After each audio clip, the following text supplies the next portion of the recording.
perubahan iklim, luar biasa Ibu, pemanasan global ini yang dirasakan tidak hanya di Indonesia tapi juga di mancanegara. Ibu, komitmen dan upaya apa saja yang sudah dilakukan untuk mengurangi emisi gas rumah kaca? Tahun 2023 ini merupakan salah satu tahun yang paling menantang dalam konteks pengendalian perubahan iklim. Khusus di bulan Juli kita itu mengalami hari terpanas sejak tahun 1940, di mana ada 11 provinsi yang di tahun 2023 memang rawan kebakaran hutan dan lahan, khususnya di daerah Sumsel, Kalteng, dan Kalsel. Dan ada gambar pesawat di sini, ini menunjukkan upaya kita sejak awal tahun, karena sejak akhir tahun lalu kita sudah mendeteksi akan ada musim kemarau yang panjang. Jadi kita sudah lakukan teknologi modifikasi cuaca atau hujan buatan dengan durasi bisa dilihat di tabel yang di bawah. Kita juga memperkuat patroli di beberapa tempat yang berwarna merah, kuning dan hijau. Kita juga melakukan kerjasama dengan semua pihak melalui masyarakat peduli api dan lain sebagainya. Intinya adalah kita menjaga agar resiko kebakaran hutan dan lahan yang merupakan kontributor terbesar dari emisi gas rumah kaca di Indonesia bisa dikendalikan. Jadi kalau kita bandingkan, ini adalah kebakaran hutan dan lahan dari waktu ke waktu. Kami mencoba membandingkan tahun 2023 dengan 2019. Kenapa? Karena kondisi pengaruh El Nino-nya relatif hampir sama. Bahkan 2023 lebih kering dibanding 2019. Tapi alhamdulillah kita bisa menekan kebakaran hutan dan lahan jauh lebih kecil dibanding 2019. Jadi terima kasih, ini berkat kita semuanya, berkat kepemimpinan Bu Menteri. Jadi kita bisa menurunkan 30,80% dibanding dengan kondisi El Nino yang sama atau bahkan lebih tinggi di tahun 2019. Kemudian bagaimana implikasinya kepada emisi gas rumah kaca? Ini adalah inventarisasi emisi gas rumah kaca Indonesia. Yang berwarna biru adalah dengan kebakaran hutan dan lahan, yang berwarna merah tanpa kebakaran hutan dan lahan. Di tahun 2022, bila dibandingkan dengan kondisi business as usual, maka Indonesia bisa mengurangi sebesar 42% emisi gas rumah kaca di tahun 2022. Dan ini alhamdulillah jauh atau masih di atas target. Jadi kita masih jauh melebihi target yang kita tentukan. Ini adalah proyeksinya atau ini adalah profil emisinya, tidak hanya dari karhutla tapi juga dari limbah, dari pertanian, dari industri, dan dari sektor energi. Selain pengurangan emisi gas rumah kaca, kita juga melakukan upaya peningkatan kapasitas ketahanan kita terhadap dampak-dampak negatif perubahan iklim melalui program yang disebut Proklim. Tahun 2023 ini kita juga mencatat merupakan era baru dari Proklim, di mana program Kampung Iklim sudah berubah menjadi program komunitas untuk iklim. Jadi tidak hanya di kampung tapi juga di semua tempat dan semua komunitas akan berkontribusi. Dan tahun ini kita bisa meningkatkan jumlah site atau Proklim ini sebanyak 2.490 site baru di tahun 2023.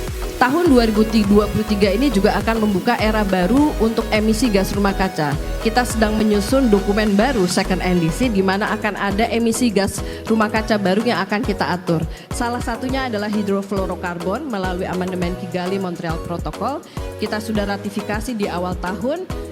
Di akhir tahun ini licensingnya, pelarangan dan pengurangan konsumsi dan ekspor atau import bahan HFC sudah dilakukan melalui Kementerian Perdagangan, dan ini adalah tren penurunan bahan perusak ozon. Bahan perusak ozon HFC ini mempunyai global warming potensial. Jadi pada saat kita mengurangi konsumsi bahan perusak ozon, otomatis kita akan mengurangi emisi gas rumah kaca. Jadi insya Allah tahun 2024 kita akan punya pengurangan emisi gas rumah kaca yang jauh lebih besar dengan tambahannya mengurangi bahan perusak ozon atau konsumsi bahan perusak ozon. Karena pengendalian perubahan iklim merupakan resultante dari berbagai macam aktivitas. Ini adalah regulasi dan penguatan institusi yang kita lakukan. Kita melakukan regulasi terutama memperkenalkan nilai ekonomi karbon atau carbon pricing sebagai salah satu instrumen bisa menjadi insentif bagi upaya-upaya pengurangan emisi gas rumah kaca. Kita sudah punya Perpres tahun 2021 dan tahun 2023 kemarin merupakan tahun implementasi.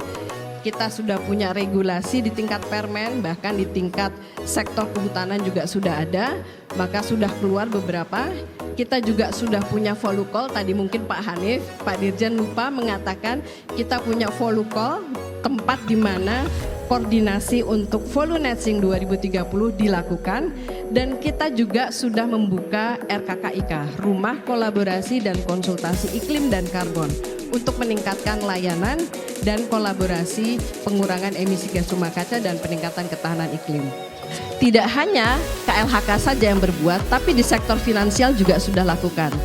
Carbon pricing yang tadi kami sampaikan sudah bergulir sampai dengan bursa karbon. Bursa karbon sudah di-launching oleh Bapak Presiden. Ini adalah profil terakhir.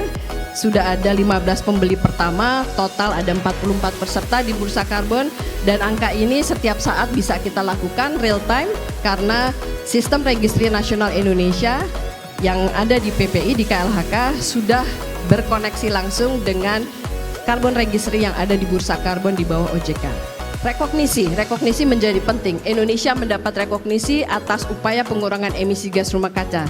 Salah satunya melalui pembayaran berbasis kinerja atau result-based payment. Tadi Pak Dirjen Hanif mengatakan salah satunya membayar untuk Volunetsing. Tapi itu hanya salah satu. Kita punya banyak yang sudah kita terima dan insya Allah akan lebih banyak lagi yang akan kita terima. Karena tadi PSKL sudah menjanjikan juga akan ada PHL dan lain sebagainya. Mudah-mudahan ini akan kita terus tingkatkan di waktu yang akan mendatang. Ini adalah salah satu fungsinya sebagai National Focal Point. Kita tidak hanya melakukan implementasi di lapangan, tapi kita juga memperjuangkan kepentingan di fora-fora negosiasi. Terutama di COP kemarin, kita mencoba untuk melakukan negosiasi bagaimana kepentingan negara berkembang bisa diperjuangkan. Dan alhamdulillah kemarin di COP28 kita bisa memperjuangkan agar keputusan atau UAE konsensus yang merupakan keputusan COP28 itu benar-benar mengenali kebutuhan-kebutuhan negara berkembang. Dan ini merupakan langkah maju, langkah awal untuk tahap-tahap berikutnya aksi-aksi di Indonesia. Dan yang terakhir mungkin ini adalah juga salah satu tonggak yang akan kita lanjutkan. Indonesia sudah menjadi tuan rumah ASEAN Coordinating Center for Transboundary Haze Pollution Control, dan kita juga menjadi leader salah satu aksi iklim di ASEAN. Jadi mudah-mudahan tahun 2023 ini penuh dengan semangat baru, penuh dengan modal baru untuk melangkah lebih maju di tahun-tahun berikutnya.